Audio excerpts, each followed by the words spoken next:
hallando un partido revolucionario constituido y provisto de programa donde tendrían cabida para luchar contra la estructura de la sociedad capitalista, los estudiantes se abandonan al globalismo y al maximalismo. Además, de este modo, y es comprensible, rechazan a quienes revestidos desde I92 y del prestigio octubrista representan de título y no de hecho la revolución socialista. La crisis del movimiento obrero. La juventud que no acepta el orden capitalista duda en identificarse con el movimiento obrero internacional, descuartizado por la crisis del estalinismo. La burocracia estaliniana ha perdido lo que constituía su base nacional e internacional. La URSS, el desarrollo de las fuerzas productoras y la existencia de una clase obrera ahora poderosa iluminan el poder usurpado por una burocracia privilegiada que se apropia el sobreproducto social y lleva sus ramificaciones hasta las capas administrativas y tecnocráticas de la sociedad.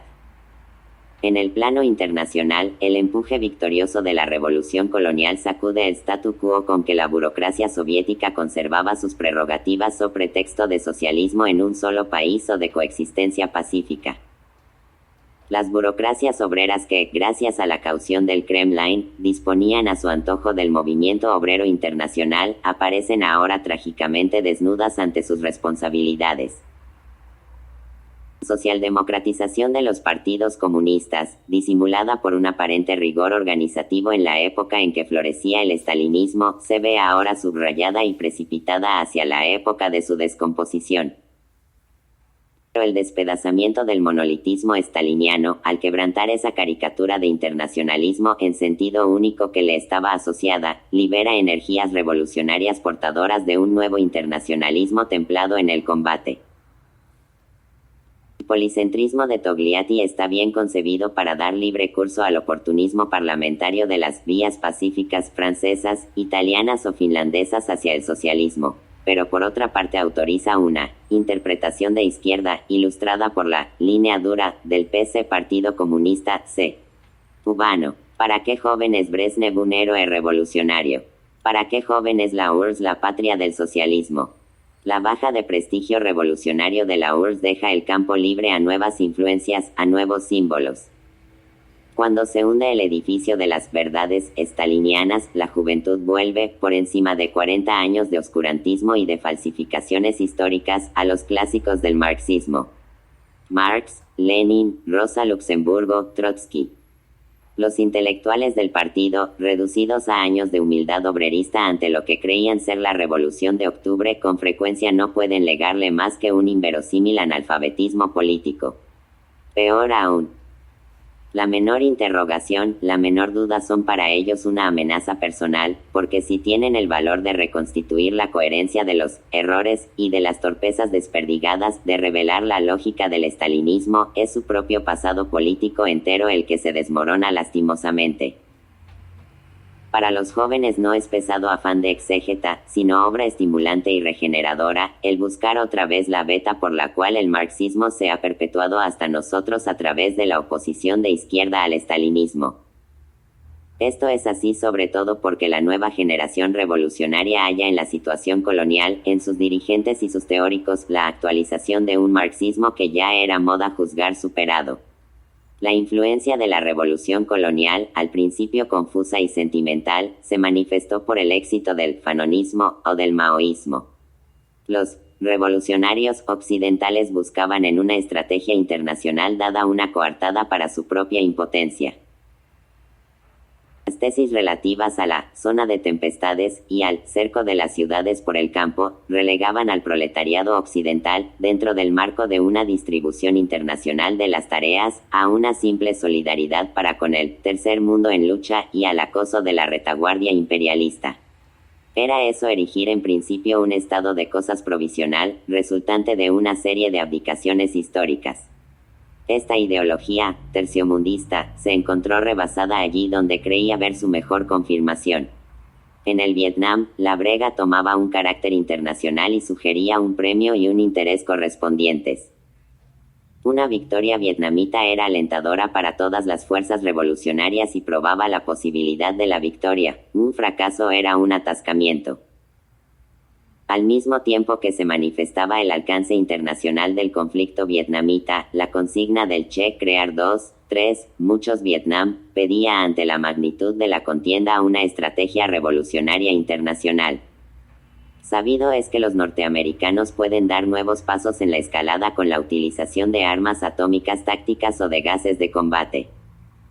Victoriosos militarmente con el armamento empleado, los vietnamitas tienen por garantía internacional de su victoria la conservación del equilibrio de fuerzas internacional gracias a los esfuerzos de quienes defienden la revolución vietnamita. La consigna del Che era la expresión consciente de ese fenómeno. Esclarece la interdependencia de los frentes, en que solidaridad no es caridad. Se trata sin embargo en todo momento de hacer presente la lucha del pueblo vietnamita, pero también su determinación, sus métodos, su esperanza de victoria. Es descubrir por la solidaridad que la victoria es posible y ponerla a prueba todos los días en la lucha. La revolución vietnamita, relevada por la consigna y el ejemplo del Che, ha favorecido el nacimiento de toda una generación de militantes, bajo el signo de la revolución victoriosa. La lucha por la victoria del FNL, Frente Nacional de Liberación, ha desempeñado el papel de revelador para las vanguardias en gestación, y además las ha mezclado y homogeneizado. La solidaridad así concebida fue para ellos una propedéutica activa de marxismo revolucionario.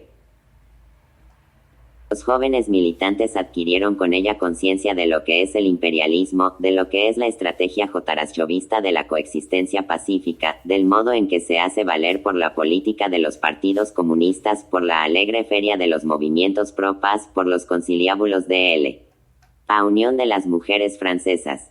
En adelante, ya no se tratará de dejar las tareas propias en beneficio de una zona cualquiera de tempestades. Cuando, al día siguiente del atentado contra Dodge, los estudiantes alemanes se echaron a la calle al grito de 2 o 3 Vietnam. Empecemos por Springer, era que habían entendido la revolución vietnamita y traducían en la práctica su entendimiento de que los frentes de lucha eran interdependientes. Las nuevas vanguardias maduraron y se templaron en las luchas antiimperialistas en favor del Vietnam. Mediante esas luchas, los CVB Comités Vietnam de Base y el CVN Comité Vietnam Nacional en Francia y la Vietnam Solidarity Campaign en Gran Bretaña lograban la experiencia de la acción de masas en un campo situado fuera de la hegemonía de los partidos tradicionales. Es más, la revolución colonial, al mismo tiempo que modificaba la relación internacional de las fuerzas, quitaba a los rótulos su carácter sagrado. Para las tesis de la OLAS, Organización Latinoamericana de Solidaridad, ya no hay comunistas de derecho divino por la gracia de Dios. Ya no se es revolucionario por el mero hecho de pertenecer a un partido con marca registrada. Si la obligación de todo revolucionario es hacer la revolución, ya no hay monopolios políticos. Antiguamente imperaba una regla de oro entre los oposicionistas, incluso jóvenes, del PCF, Partido Comunista Francés. No hay salvación fuera del partido. Actualmente, la exclusión del partido no significa ya la muerte política. Como su rechazo del orden burgués es total, las nuevas generaciones revolucionarias rechazan también las organizaciones tradicionales del movimiento obrero, percibidas como rodajes del sistema, como instituciones responsables, realistas, integradas. Procedentes de la socialdemocracia o de los partidos estalinianos, de Berkeley a Tokio, de Roma a Varsovia, los grupúsculos abundan. Casi todos se adscriben a algún componente fundamental del movimiento obrero, de la oposición de izquierda al guevarismo, del estalinismo a ciertas formas de maoísmo, de la tradición libertaria al anarquismo contemporáneo, se distinguen las continuidades. En mayo, los grupos menores demostraron que no eran simples cenáculos de café, epifenómenos divertidos y folclóricos de la fauna política. Salieron de la sombra de los partidos que los nutrieran para pasar de la impugnación ideológica del capitalismo a su impugnación directa. 1. De la impugnación ideológica a la acción directa, las nuevas formas de lucha.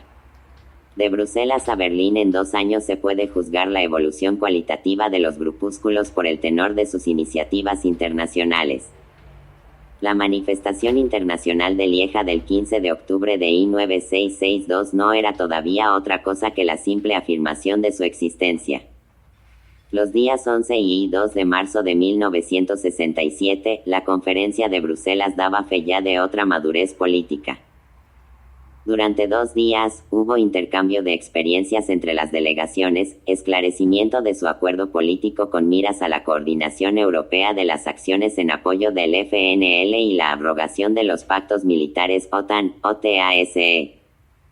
La lucha del pueblo vietnamita contra el imperialismo yanqui, decía la resolución común, no es solamente una lucha de importancia internacional. El Vietnam es la clave de la situación mundial, una prueba de fuerza decisiva del imperialismo norteamericano contra la revolución colonial y todo el movimiento obrero. En ese sentido se afrontan la alianza capitalista internacional dirigida por el gobierno norteamericano y la revolución vietnamita, parte integrante de la revolución socialista mundial. Estaban presentes en Bruselas. Al llamado de la joven Guardia Socialista de Bélgica acudieron 5.000 manifestantes procedentes de 10 países de Europa Occidental que desfilaron durante 5 horas por las calles de Lieja. Por Gran Bretaña, la izquierda de los jóvenes del Partido Laborista, los elementos agrupados en torno al periódico Rebel, los jóvenes de la Vietnam Solidarity Campaign. Por los Países Bajos, los estudiantes socialistas, Politeia, y la Juventud Socialista de Izquierda. Por Irlanda, los estudiantes socialistas. Por Bélgica, la joven Guardia Socialista y los estudiantes socialistas. Por Italia, el grupo del periódico Falce Martello y los jóvenes del PSIUP Partido Socialista Italiano. Por Alemania, la SDS, Liga de Estudiantes Alemanes Socialistas y los grupos Focken, organizaciones de alumnos de secundaria. Por Francia, la JCR, Juventud Comunista Revolucionaria y los ESU, Estudiantes Socialistas Unificados. Estaban además presentes en calidad de observadores la Young Socialist Alliance de los Estados Unidos, el Young Socialist Forum del Canadá y los sindicatos democráticos de los estudiantes españoles.